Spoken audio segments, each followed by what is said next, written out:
Olá, internautas do Bocão News. Estamos hoje aqui começando uma série de entrevistas falando sobre um tema que está atualmente em discussão na Câmara Federal, que é a reforma política. Nosso primeiro convidado dessa série é o deputado federal Benito Gama.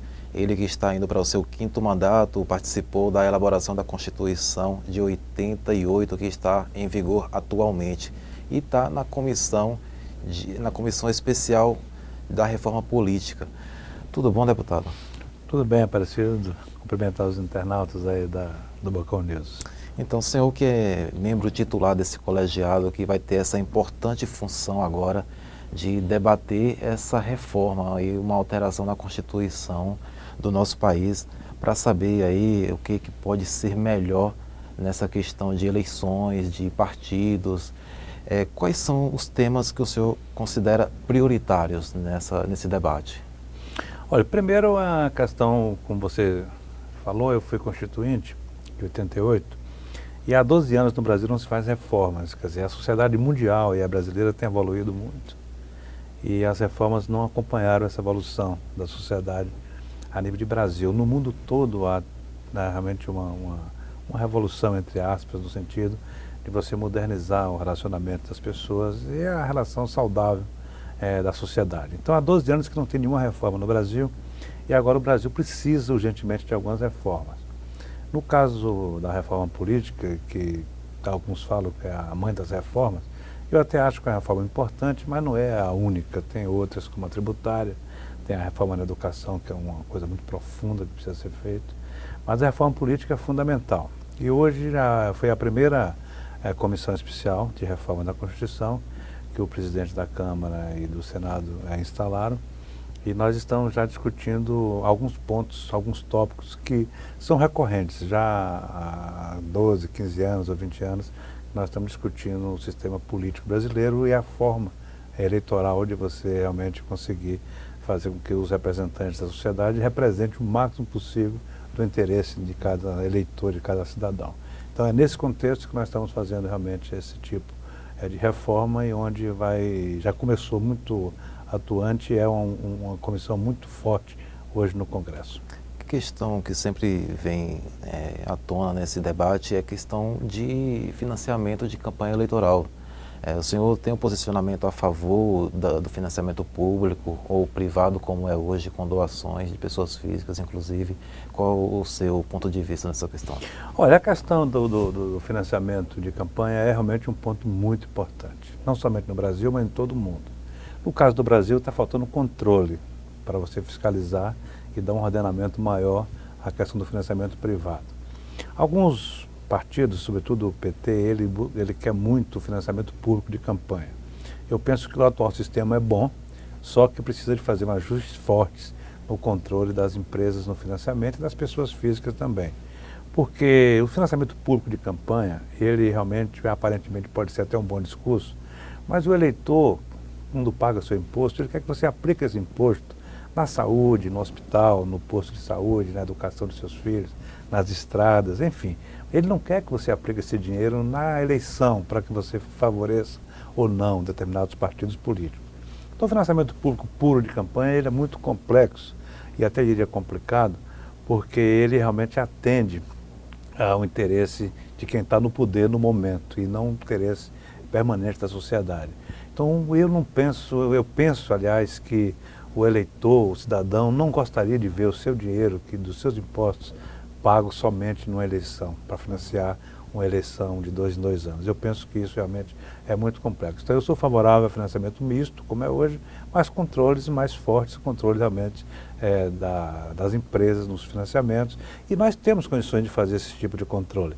Tanto os tribunais regionais como os tribunais superiores têm condição, e o próprio Congresso Nacional, nessa comissão inclusive, deverá sair uma fórmula que seja muito competitiva para que as pessoas façam uma representação no Congresso Nacional saudável e não realmente com deficiências, como infelizmente acontece hoje.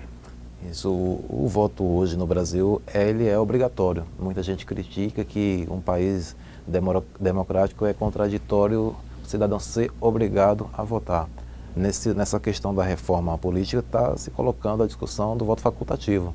O senhor já tem opinião formada nesse ponto? Como está? Olha, esse é um assunto recorrente. Na Constituinte nós discutimos muito isso, se o voto era facultativo ou o voto obrigatório. Mas o Brasil ainda é um país, uma democracia jovem, e nós estamos ainda discutindo, porque é um país com um desequilíbrio regional muito grande. Então, o ideal é que o voto seja realmente livre, seja a pessoa que quer votar, vai votar, não quer votar, realmente não vai votar. Mas no Brasil o eleitor quer votar, gosta de votar, o eleitor brasileiro gosta de votar. Se você realmente deixar facultativo, pode ser que ele não, como é facultativo, pode ser que ele não vá às urnas. E aí nós incorremos num grande perigo, é que uma pequena parcela da população pode chegar à urna e realmente fazer uma eleição e pode haver uma distorção muito grande. Eu ainda não tenho uma convicção de que o voto facultativo ainda é a melhor solução para o Brasil. Eu penso que no futuro será. Eu até acho que hoje o meu viés é um viés de ter o voto facultativo, mas o voto obrigatório me parece que nesse momento ainda é cedo para a gente definir essa questão. Porque esse não é o maior problema do Brasil hoje na questão eleitoral, nem na questão política, nem na questão de representação política. Esse é um problema, esse é um tema importante, mas eu penso que não é o principal problema. Entendo. O senhor é da linha contrária à permanência nessa discussão ainda de que se tenha vice-prefeito, vice-governador, que mude também o formato de suplência para senador. Por que essa colocação de, por exemplo, acabar com a suplência do senador que esteja na mesma coligação, caso abra a vaga, entre aquele senador que ficou em segundo na votação geral?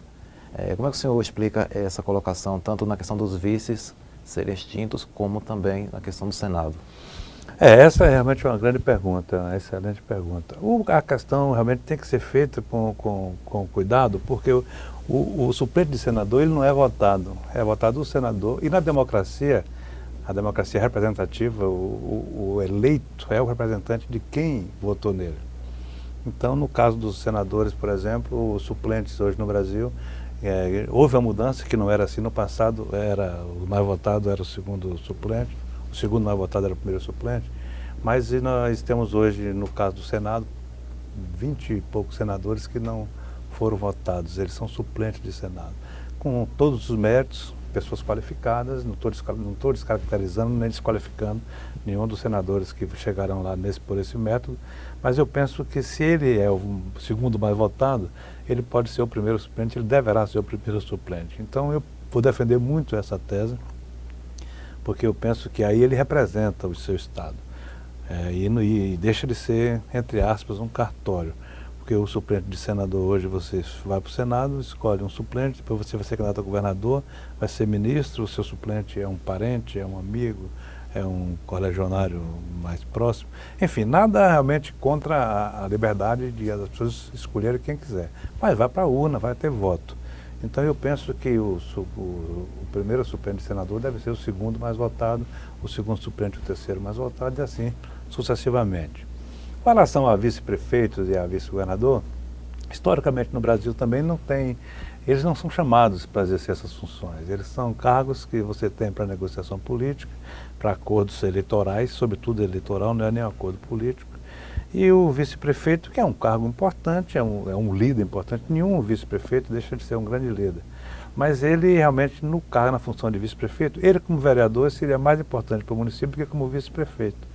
Então, geralmente, ele é um inimigo do prefeito, quando assume, cria problemas, etc.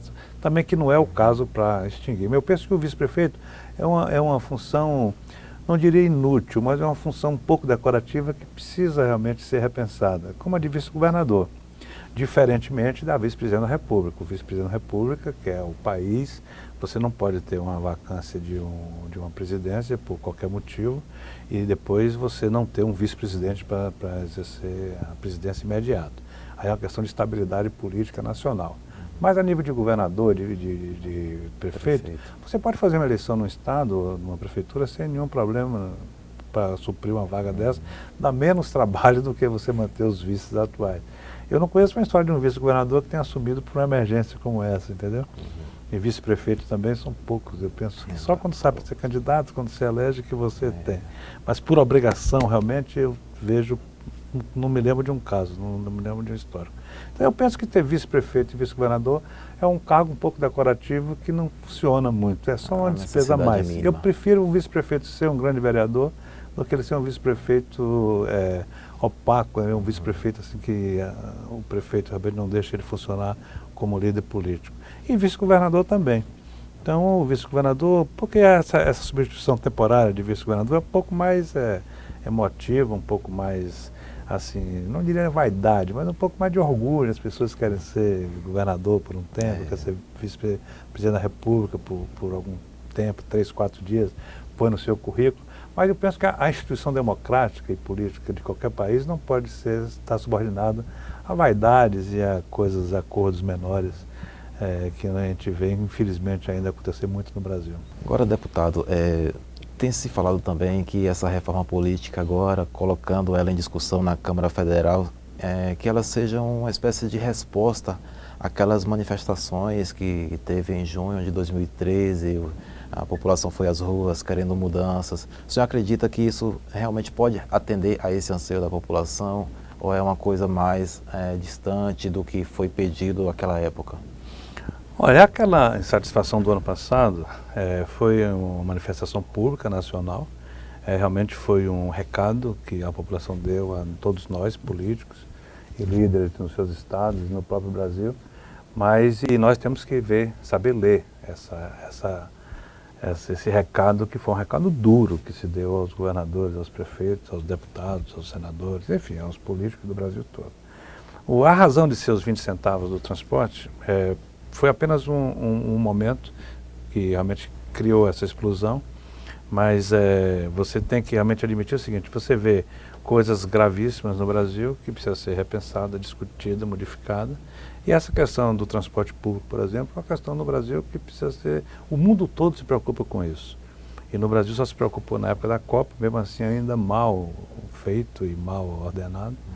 Mas eu penso que ali, eu quero ler aquilo não como um problema de transporte, de mobilidade urbana, eu quero ler aquilo como uma mensagem política e social dos brasileiros aos líderes nacionais e estaduais e municipais, para que realmente cuidem desse processo com cuidado, com carinho, com honestidade, com dignidade, com respeito.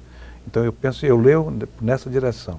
Eu penso que aqueles 20 centavos ali foi uma coisa, só um momento que aconteceu, poderia ter sido um aumento de um ingresso no estádio de futebol, talvez, mas eu penso que aquilo foi um momento, não foi o motivo principal. O motivo principal foi o seguinte: olha, vocês estão eleitos aí para trabalhar, para fazer isso, tal, assim como nós queremos, tal, e não está acontecendo, então precisa ser modificado. Então a minha leitura é essa, a leitura política, que foi dado o recado e que nós agora no Congresso temos que dar resposta sobre isso. Agora lá, eu estou chegando no Congresso para o meu 5º mandato de deputado federal e eu tenho certeza que essa leitura, quanto mais eu participo das discussões políticas nacionais e estaduais e locais também, eu sinto que a população, que o eleitor está confiando em você, você tem que dar essa resposta. E rápida, ele não quer mais que você fica pedindo tempo para pensar. Até porque quando você vai pedir o voto, você já vai pedir o voto pensando no que você vai querer fazer, tá certo? Então, ali foi um momento importante para o Brasil. Em outros países do mundo aconteceram isso, desdobraram, desaguaram os outros países em mudanças até fortes de sistema político e de governo, mas no caso do Brasil ainda o Brasil é um país mais ordeiro, mais calmo nessa direção. Então nós estamos discutindo ainda o que fazer e precisamos dar uma resposta. Aquela resposta, aquela carta que o eleitor enviou o ano passado, nós não demos resposta ainda a ela. Está em débito ainda. Nós precisamos dar uma resposta. Ok. Deputado, trazendo um pouco agora para um fato mais recente, a Procuradoria Regional Eleitoral aqui na Bahia entrou com uma ação no Tribunal Regional Eleitoral aqui da Bahia também, pedindo a cassação do seu mandato e também do diploma de deputado federal, alegando abuso de poder econômico na sua campanha. A sua campanha que foi considerada uma das mais caras para deputado, em torno de 6 milhões de orçamento aí de custo geral. O senhor já foi comunicado pelo TRE, teme pela perda do mandato realmente? Como é que o senhor recebeu essa ação? Não, recebi naturalmente, inclusive um pouco surpreso, porque a Folha de São Paulo, o jornal Folha de São Paulo, fez uma matéria fazendo uma suposição que eu teria feito subcontratos no interior do estado, e que não é verdade, aquilo não foi verdade. O jornal Folha de São Paulo realmente cometeu um grande equívoco, o representante deles aqui na Bahia. Eles deram relatos de supostos testemunhas. É isso, mas não teve nada disso. Eu estou aguardando o processo para saber o que é que tudo o que eles falaram no processo, não cheguei ainda, eu ainda não estou informado do assunto. Falaram de que pintaram alguns muros no interior com minha autorização, que não é verdade e tal. Eu não sei do que se trata. Então eu penso que ele acha que houve um desequilíbrio da eleição. A tese foi uma tese acadêmica, eu penso acadêmica do procurador, que eu respeito, eu acho que a função dele é realmente fiscalizar, mas no caso da minha eleição não foi a mais cara, nem da Bahia nem do Brasil. Minha eleição foi uma eleição normal. Agora eu fiz uma eleição de caixa 1, eu não fiz caixa 2 na minha eleição. Não estou dizendo que alguém tenha feito, mas a minha eleição foi toda feita oficialmente, todas as contribuições foram oficiais, até porque eu não ia correr um risco, nem vou correr risco no momento da minha vida política, não vou correr risco, vendo essas ilegalidades todas que estão acontecendo no Brasil, de cometer ilegalidade. Eu não quero condenar ninguém, mas a minha eleição, a minha, foi toda de caixa 1. Agora, não foi a mais cara da Bahia, longe de ser a mais cara da Bahia, de fato, longe. Se o Ministério Público, algumas pessoas entrarem em detalhes, realmente tem condição de ver isso, mas não foi a mais cara, nem da Bahia nem do Brasil. Foi uma eleição padrão, só que a minha foi caixa 1, eu só fiz a eleição oficial. O senhor dizendo que está tudo dentro da normalidade, por que então, de onde teria partido essa ação? Que motivo levou a Procuradoria a se movimentar nesse sentido? Não sei, lhe confesso que eu não tenho o menor conhecimento dessa direção. A Folha de São Paulo, eles fizeram o procedimento em função da matéria do jornal Folha de São Paulo, que disse que tinha havido subcontratação. Não houve subcontratação, não houve pagamento indireto de nada. As minhas contas foram aprovadas pelo TRE por 6-0, por unanimidade. Então, eu realmente não quero também, não vou investigar as razões e os motivos, até porque eu acredito que não há motivo pessoal por trás disso, mas eu estou absolutamente tranquilo com relação a esse processo, que eu vou responder, né, quando o juiz for citado pelo juiz, eu vou responder, vou justificar, e eu preciso saber de que é que estou sendo acusado. Eu não sei do que estou sendo acusado. Ok. Deputado, questão de alocação do PTB no governo federal, o senhor já foi vice-presidente do Banco do Brasil, atualmente o PTB tem aí o Ministério do Desenvolvimento, Indústria e Comércio Exterior, o senhor também era presidente nacional do PTB. Nessa conjuntura atual, o senhor, na sua opinião, o PTB está satisfeito com o espaço que tem dentro do governo Dilma atualmente? Olha, eu fui presidente do partido por 3 anos, agora passei a presidência para a deputada Cristiane Brasil, agora em dezembro, e o partido tem 8 anos que o presidente Roberto Jefferson, na época, o então presidente, ele denunciou o mensalão. Ele ficou afastado do governo, o PTB ficou afastado do governo durante 9 anos. A reaproximação do governo foi uma tentativa de fazer uma aproximação política. Eu fui vice-presidente do Banco do Brasil durante 1 ano e meio aproximadamente. E agora o partido não indicou o ministério. Tem um ministro que é do PTB, mas não foi indicado pelo partido, o ministro Armando Monteiro, que é do Desenvolvimento Econômico, Indústria e Comércio Exterior. Ele foi indicado pela presidente Dilma, escolheu dentro dos quadros do partido. Sim. E que nós apoiamos, não há nenhum problema. Ele é um grande quadro, está fazendo um grande trabalho e nós vamos ajudá-lo a fazer esse trabalho. Mas o partido não tem, não há ministro indicado pelo partido. Há um ministro do partido que a presidente escolheu e que nós apoiamos, que ele é um quadro do partido importante. Mas a Conab não foi indicação do partido? A Conab foi indicação da bancada federal, não é do partido, porque tem a bancada e tem um partido. No meu caso, como vice-presidente do Banco do Brasil, eu fui indicado pelo partido. No caso da Conab, a indicação dos deputados federais da bancada federal. Foi no governo passado e até agora está sendo discutido e rediscutido. Até porque ainda não ficou definido dentro do partido se um partido vai ficar independente, ou se vai ficar na oposição, ou vai ficar no governo. Essa discussão, até essa semana, vamos até aprofundar um pouco mais isso, mas evidentemente a bancada ela tende um pouco a continuar no governo e o partido tende um pouco a ficar na oposição, até porque nós apoiamos a ala do partido e da presidência. Eu apoiei e nós apoiamos o presidente, o candidato Aécio Neves. e a bancada apoiou a presidente Dilma. Então essa é uma discussão interna que nós estamos fazendo, sem trauma, mas com profundidade, para ver qual vai ser o nosso destino, qual vai ser o nosso caminho, se é na oposição, se é independente ou se é de governo. Então eu não posso nem lhe dizer agora qual é o viés da nossa Mas observação. o posicionamento da bancada na Câmara não seria um indicativo de que o partido poderia seguir também por esse trilho? Não necessariamente, porque a bancada é a bancada do partido. Quer dizer, o partido é o principal, depois vem a bancada. Quer dizer, não é o rabo acabando o cachorro, é o cachorro acabando o rabo, entendeu? Então o partido precisa tomar uma decisão e, evidentemente, nós sempre buscamos fazer isso dentro das bancadas, até porque eu, como ex-presidente do partido, o atual primeiro vice-presidente hoje, e a presidente lá no Rio de Janeiro, a deputada Cristiane, nós apoiamos a Aécio e nós somos deputados também da bancada. Então há uma discussão muito civilizada internamente. É uma coisa que ainda está amadurecendo. Ainda não temos como te dizer se nós vamos para o governo ou para a oposição ou se vamos ficar independentes. Eu penso que hoje a tendência é ficar independente. Esse é um pensamento meu pessoal, é até por onde eu estou tentando conduzir. Falando em destinos, aí, em caminhos, o vereador Edivaldo Brito já sinalizou que pretende disputar a Prefeitura de Salvador em 2016, próximo ano, eleições municipais. O senhor também, aí, da direção do partido, tem acompanhado essa discussão? Realmente o PTB vai caminhar sozinho ou vai depender de acordo com o PT para tentar fazer uma chapa aí unida? Como é que está esse sentido agora, já encaminhando para o ano que vem? Olha, o vereador Edivaldo Brito é um quadro importante do partido no Brasil e aqui na Bahia também, em Salvador, mas essa discussão não foi feita dentro do partido. Esse pode ser uma vontade pessoal dele, e que se for caminhar por essa direção aí, eu penso que não há por que não discutir isso com boa vontade. Mas o partido ainda não tem nenhuma decisão. O partido hoje na Bahia apoia o governo Rui Costa, que nós apoiamos o presidente Aécio a nível nacional, mas aqui nós apoiamos o governador Rui Costa.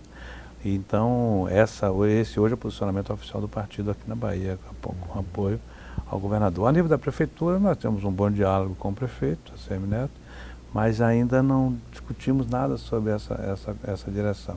O vereador Edivaldo, ele, se evidentemente for o interesse dele ser candidato a prefeito, ele sempre teve da nossa parte, não a boa vontade, a legitimidade de concorrer à prefeitura. Agora, você é candidato a prefeito, você não pode ser candidato a vice-prefeito. Candidato é a prefeito ou a vereador. Você não pode ser, eu sou candidato a vice-prefeito, sou candidato a vice-governador. Ninguém é candidato a vice. Você é candidato àquilo que eu me referi com relação aos vices. Mas ele, se for candidato a prefeito, terá o nosso apoio sem nenhum problema. Nessa boa relação que o senhor se referiu com a Prefeitura de Salvador, houve comentários recentemente de que o PTB estaria se aproximando do prefeito ACM Neto, até com indicação para algum cargo aí na gestão dele. Houve essa movimentação mesmo? Olha, o PTB tem 25 deputados federais, tem 3 senadores, tá certo, a nível nacional. É um partido importante e nós conversamos realmente com todos. Hoje, a nossa conversa formal é com o governador Rui Costa. Tá? Mas com o prefeito ACM Neto nós nunca nos afastamos, sempre tivemos um bom diálogo com ele, com o grupo inclusive que administra a prefeitura. Mas não tem nenhum indicador de que nós possamos agora apoiar o prefeito, o PTB apoiar o prefeito, nem o municipal nem o estadual. Mas evidentemente na política você tem que discutir o interesse da sociedade. O prefeito está fazendo um bom trabalho aqui na capital, aliás eu diria que é um trabalho assim, um ponto fora da curva, do ponto de vista positivo, assim como o governador Rui Costa. O governador Rui Costa tem feito, nesses primeiros meses aí do seu governo, ele tem feito uma ação muito forte, e dando uma presença, não somente física, mas uma presença política na Bahia, e o governador tem realmente tem apresentado um bom arsenal aí de trabalho positivo para a Bahia. Eu estou sentindo que a Bahia está bem servida para governador e no caso do prefeito da capital. Também, Salvador. Ainda nesse jogo aí de ACM Neto, DEM, hoje veiculou aí a informação de que o PTB poderia se fundir com o DEM. Ronaldo Caiado, senador do DEM de Goiás, já disse que o DEM não vai se fundir com nenhum partido que seja governo. Houve mesmo ou há essa conversa, deputado? Olha, para você fazer uma união, assim, na parte pessoal, física, você namorar, ou uma mulher namorar um homem namorar uma mulher, precisa conversar, precisa discutir, e ali há realmente variáveis que não são as mesmas da política. Mas realmente dá um pouco de trabalho você fazer essas conclusões. Do ponto de vista político, o PTB hoje tem 25 deputados federais e 3 senadores. O Democrata tem 21 deputados federais e 5 senadores.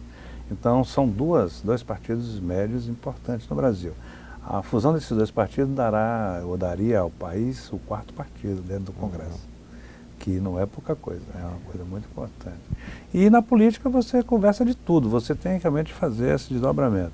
O senador Renato Caiado foi meu colega deputado federal lá em Brasília, é um excelente quadro político, não no somente, mas a nível nacional, ele é um excelente quadro político, merece o respeito de todos nós no Brasil. Eu vejo realmente ele como uma pessoa extremamente útil e importante na política e na vida nacional, mas as conversas que podem estar acontecendo, elas são naturais, quer dizer, você só chega a uma conclusão depois de você ver que não ofende, não agride, não ataca ninguém. Se for um jogo para somar, eu não vejo por que a gente não discutir. Se for um jogo para dividir, é burrice você continuar.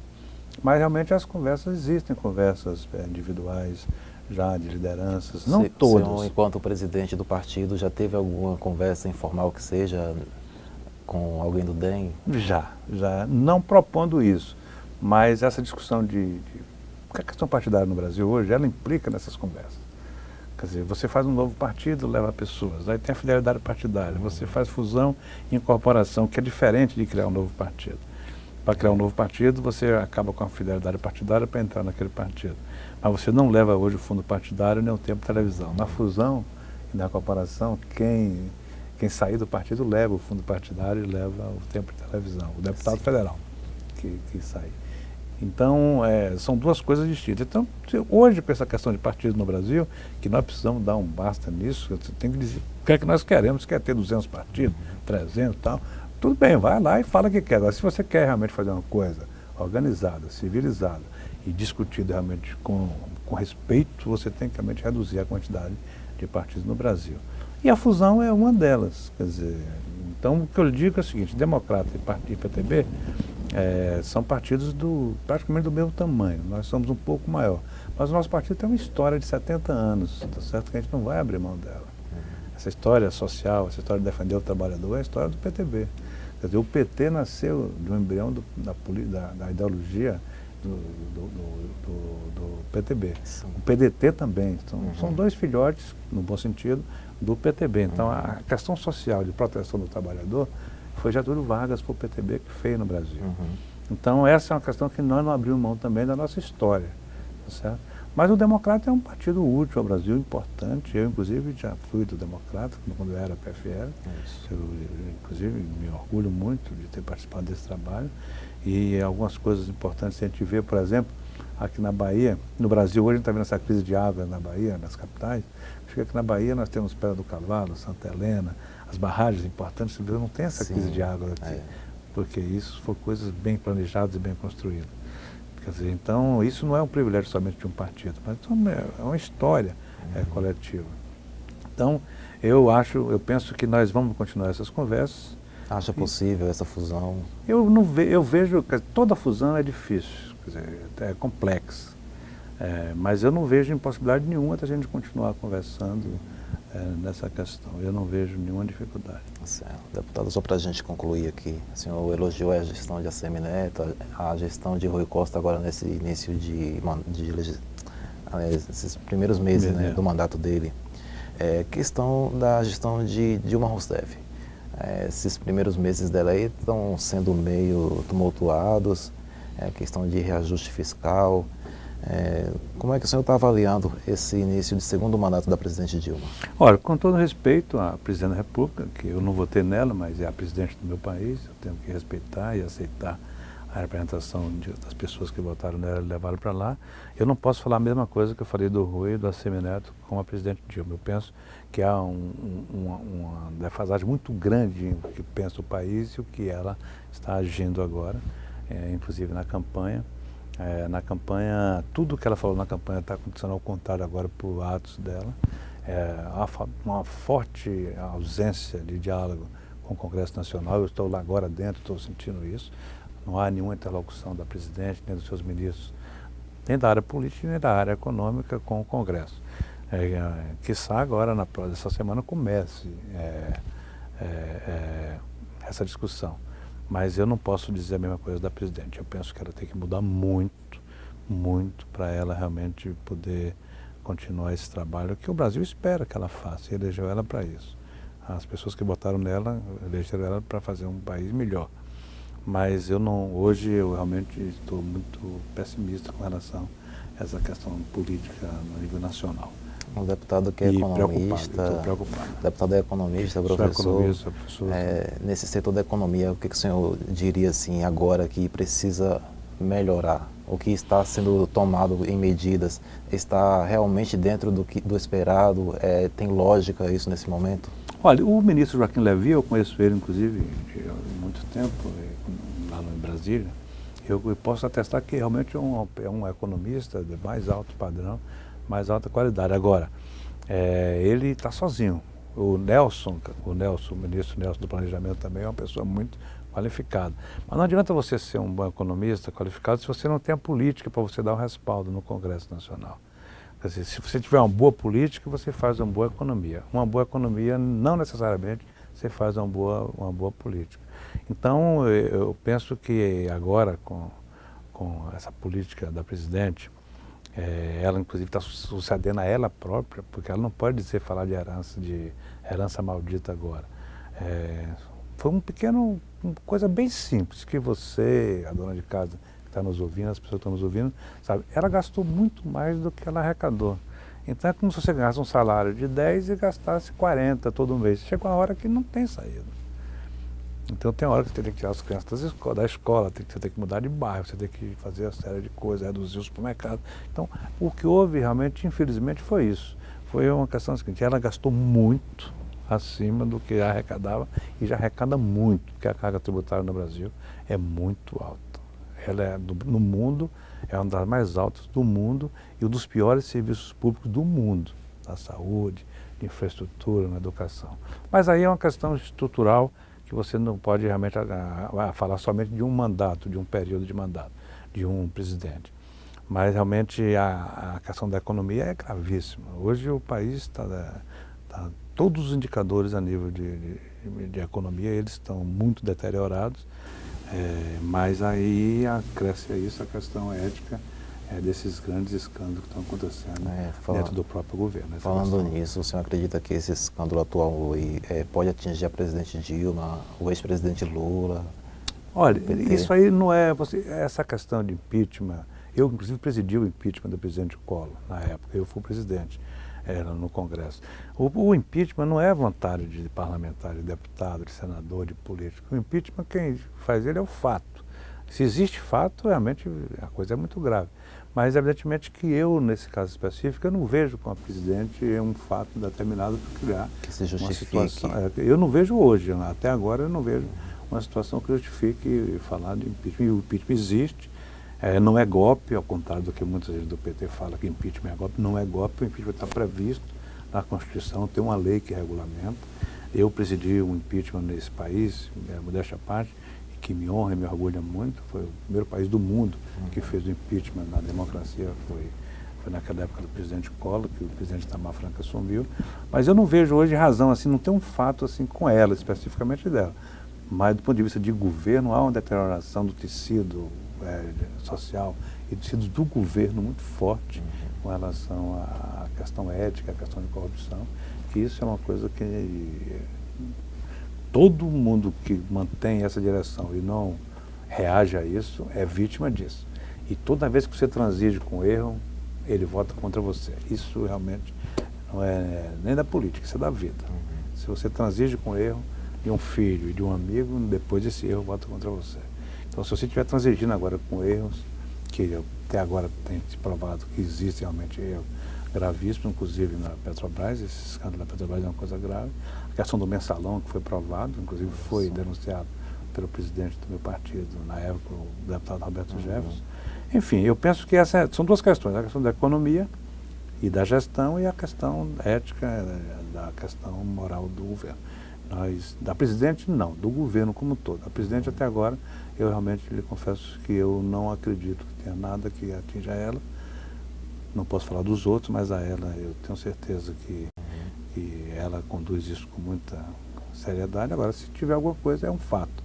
E como dizia o doutor Ulisses Guimarães, quando era deputado lá com a gente, ele dizia o seguinte, respeite sempre Sua Excelência o fato. Se o fato chegar, for um fato determinado, aí tem que se respeitar o fato. Ok. Deputado, muito obrigado aqui pelo bate-papo, por aceitar nosso convite. A gente fica por aqui e até uma próxima. Muito obrigado.